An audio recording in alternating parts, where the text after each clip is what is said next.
Your సేల్కోటి గారు 13th batch లో 11 రోజుల ప్రయాణంలో మీరు మీకు గమనించిన చేంజెస్ ఏంటి? Sir happy evening sir. నేను హ్యాపీ యాక్చువల్గా evening sir. First one day అదే మీరు ఫస్ట్ ఇంపాక్ట్ లో ఒక క్లాస్ ఇచ్చారు కదా సార్. ఆ క్లాస్ కి అటెండ్ అయ్యాను. అవును. సో అక్కడ మీరు ఒక ఉమ్, పాయింట్ చెప్పారు సార్. సేల్స్ లో మనం పంచభూతాలను కూడా అమ్మేయచ్చు అనే ఒక పాయింట్ చెప్పారు సార్.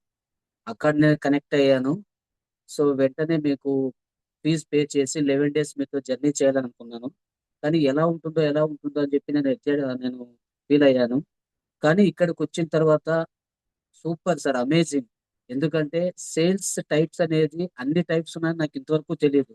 కానీ ఇదే సేల్స్ ఫీల్డ్ లో నేను దాదాపు 11 to 12 years వరకు ఉన్నాను సార్. ఇన్ని టైప్స్ ఉంటాయనే విషయం మీరు చెప్పగా నేను విన్నాను. But winnowing sales mind set కానీ, కమ్యూనికేషన్ కానీ, కస్టమర్తో చేసే ర్యాపో బిల్డింగ్ అంటే కస్టమర్ని ఎలా మనము ర్యాపో బిల్డింగ్ చేయాలనేది కానీ, సేల్స్ పిచ్ కానీ, అబ్జెక్షన్ హ్యాండ్లింగ్ ఏదైనా మనకు అబ్జెక్షన్ వచ్చినప్పుడు దాన్ని ఎలా హ్యాండిల్ చేయాలి, ప్రతిదీ అంటే ఇంత పర్ఫెక్ట్ గానే నేను ఇంతవరకు ఎక్కడా కూడా నేను వినలేదు సార్. ఆ, ఇప్పుడు నేను ఫైనల్ గా చెప్పేది ఏంటంటే సార్, మీరు ఇంకొకటి చెప్పారు, బ్రాండింగ్ అనేది personal branding.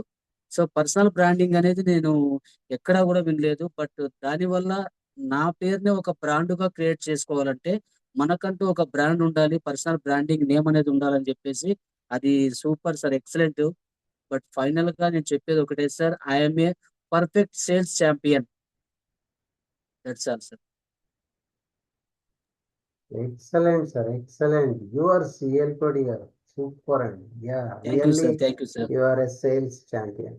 Excellent sir. Thank you sir.